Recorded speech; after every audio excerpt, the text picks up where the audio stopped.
GHMC నిజ స్వరూపం ఇది. ప్రశ్నిస్తే మా నోరు నొక్కేయాలని చూస్తారు.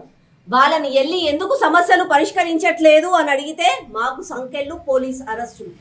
జీహెచ్ఎంసీ కార్యాలయం అనే దానికంటే లేదు, కాదు, రాదు. ఎందుకంటే జీహెచ్ఎంసీలో నిధులు లేదు, పనులు కాదు, మనకి పరిష్కారం ఎప్పటికీ కూడా రాదు. నిజంగా జీహెచ్ఎంసీ పరిస్థితి ఎలా ఉందనుకో, ఇలా మంచిగా పెద్ద పెద్ద రోడ్లు చూయించేసి బాగున్నాయి అని చెప్తారు, కానీ ఇంటర్నల్ రోడ్స్ ఏవైతే సామాన్య ప్రజలు తిరుగుతారో వాటి పరిస్థితి ఇది. గుంతలల్లో మొత్తం ఎక్కడ చూసినా అక్కడ మురికి, చెత్త, మోరి. ఇది జీహెచ్ఎంసీ పరిస్థితి. ఒకవేళ మేము అడిగితే మా పైన అక్రమంగా అరెస్టులు చేస్తారు, మాకు సంఖ్యలు వేసి స్టేషన్లలో కూర్చోబెడతారు.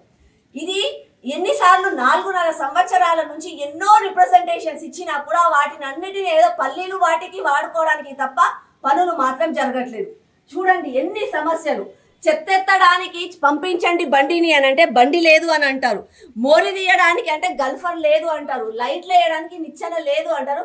ఇంత ఘోరమైన పరిస్థితి జిహెచ్ఎంసీలో ఉంది. ప్రజలారా దయచేసి మీరందరూ కూడా గ్రహించండి. భారత్ మాతా కీ జై, భారత్ మాతా కీ జై.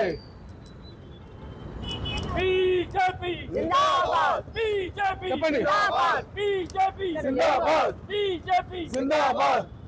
రండి దున్నపోతు సార్, ముందుకు రండి సార్. విజ్ఞాపన పత్రాలు సార్ మా సమస్యలు పరిష్కరించండి. దున్నపోతు సార్, ప్లీజ్ సార్.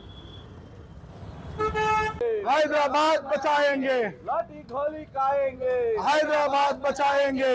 ऊपर शेरवानी, अंदर परेशानी, ऊपर शेरवानी, अंदर परेशानी, ऊपर शेरवानी, अंदर ప్రజా సమస్యలపై ప్రశ్నిస్తే, సంకెళ్ళ సంకెళ్ళ ప్రజా సమస్యలపై ప్రశ్నిస్తే, సంకెళ్ళ సంకెళ్ళ ప్రజా సమస్యలపై ప్రశ్నిస్తే, సంకెళ్ళ సంకెళ్ళ ప్రజా సమస్యలపై ప్రశ్నిస్తే సంకెళ్ళ సంకెళ్ళ భాగ్యనగర్లో ప్రజా సమస్యలను వెంటనే పరిష్కరించాలని చెప్పి ఈ దున్నపోతు గారిని ఈ రోజు ఇక్కడికి తీసుకురావడం జరిగింది.